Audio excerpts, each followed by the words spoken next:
اتنا ذکر کرے کہ اللہ رب العزت دل میں آ جائے، اللہ دل میں سما جائے، بلکہ سچ کہوں کہ اللہ دل میں چھا جائے۔ ایسی اللہ رب العزت کی محبت۔ جو چند لمحے اللہ کی یاد میں گزر گئے وہ میری زندگی ہے اور باقی سارا کچھ شرمندگی ہے۔ تو دل کو زندہ کرنے کے اسباب میں سے پہلا سبب ذکر کی کثرت۔ ہمارے مشائخ یہی سبق دیتے ہیں، سب سے پہلے فرماتے ہیں کہ دو حصوں میں کرو، ایک تو چلتے پھرتے لیٹے بیٹھے اللہ کی طرف دھیان رکھو، اس کو وقوف قلبی کہہ دیتے ہیں، اور ایک فرماتے ہیں کہ صبح اور شام 15 منٹ آدھا گھنٹہ ساری دنیا سے ہٹ کٹ جاؤ اور اللہ تعالیٰ کی یاد میں ڈوب جاؤ۔ دوسرا سبب جس سے دل زندہ ہوتا ہے وہ ہے تلاوت القرآن۔ آدمی کم از کم ایک پارہ روزانہ تلاوت، بہت مشکل ہو تو چلو آدھا پارہ، کوئی دن زندگی کا اللہ تعالیٰ کی یاد کے بغیر نہ گزرے، تلاوت قرآن کے بغیر نہ گزرے۔ ہمارے ان لاز کے ایک بزرگ تھے، دارالعلوم دیوبند سے انہوں نے فراغت حاصل کی تھی۔ میری ایک مرتبہ ان کی ملاقات سوات میں ہوئی تو وہ کہنے لگے کہ میں امام العلماء والصلحاء حضرت خواجہ عبد المالک صدیقی رحمت اللہ علیہ سے بیعت ہوا، اور اس وقت انہوں نے فرمایا کہ ایک پارہ روزانہ تلاوت کرنا۔ فرمانے لگے کہ آج اس بات کو کہے 43 ایئرز گزر چکے ہیں، ان 43 سال میں ایک دن بھی میرے قرآن کی تلاوت میں لاگا نہیں۔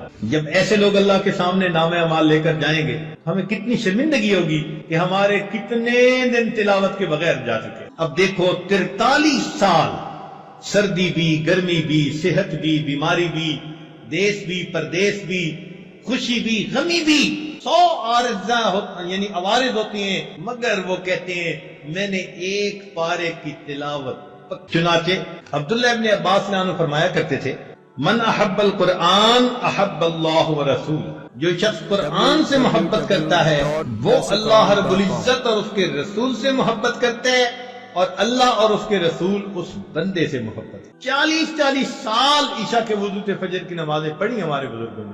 وہ رات کے اندھیرے کے اس طرح منتظر ہوتے تھے، ہم تہجد پڑھیں گے جس طرح دلہا اپنی دلہن سے ملاقات کے لیے رات کا منتظر ہوا کرتا۔ مجھ کو نہ اپنا ہوش نہ دنیا کا ہوش ہے، بیٹھا ہوں مست ہو کے تمہارے جمال میں، تاروں سے پوچھ لو میری روداد زندگی، راتوں کو جاگتا ہو تمہارے خیال۔ اللہ کی یاد میں راتوں کو جاگتا۔ تیسرا سبب جس سے انسان کا دل زندہ ہوتا ہے الاستغفار، استغفار پڑھنا۔ ہمارے مشائخ فرماتے ہیں 100 دفعہ صبح 100 دفعہ شام یہ کم از کم ہے، ورنہ 200 مرتبہ صبح 200 مرتبہ شام پڑھے۔ استغفار پڑھنے سے انسان کے دل کی میل دور ہو جاتی ہے۔ چوتھا سبب جس سے دل زندہ ہوتا ہے الصلاۃ علی النبی، نبی علیہ الصلوۃ والسلام پر درود شریف کا پڑھنا۔ نبی علیہ السلام نے ارشاد فرمایا من صلی علی واحدۃ صلی اللہ علیہ عشرا، جو ایک مرتبہ مجھ پر درود شریف پڑھتا ہے اللہ رب العزت اس بندے پر 10 مرتبہ رحمت نازل فرماتا۔ چنانچہ ہمارے مشائخ نے لکھا ہے وَكَذَلِكَ جَعَلَ جَزَاءَ ذِكْرِ نَبِيِّهِ ذِكْرَ مَنْ ذَكَرَهُ، کہ اللہ تعالیٰ کو اپنے محبوب سے ایسی محبت ہے کہ جو اللہ تعالیٰ کے محبوب کو یاد کرتا ہے درود شریف پڑھنے کے ذریعے سے اللہ اس بندے کو 10 مرتبہ یاد کرتے۔ کئی لوگ سوال پوچھتے ہیں جی استغفار پہلے کریں یا درود شریف پہلے پڑھیں، تو ہمارے بزرگوں نے اس کا ایک سادہ سا جواب دیا ہے۔ اگر کوئی کپڑا میلا ہو تو اس کو ترتیب یہی ہے کہ پہلے دھوتے ہیں اور پھر اس کے اوپر عطر لگا دیتے ہیں۔ یا کبھی ایسا ہوا کہ کسی نے پہلے عطر لگا دیا ہو بعد میں دھویا ہو، پہلے کیا کرتے ہیں دھو لیتے ہیں، بعد میں کیا کرتے ہیں؟ تو استغفار سے ان میلے دلوں کو دھو لیجئے، پھر درود شریف کے ذریعے سے عطر اور خوشبو اس پر چھڑک لیجئے۔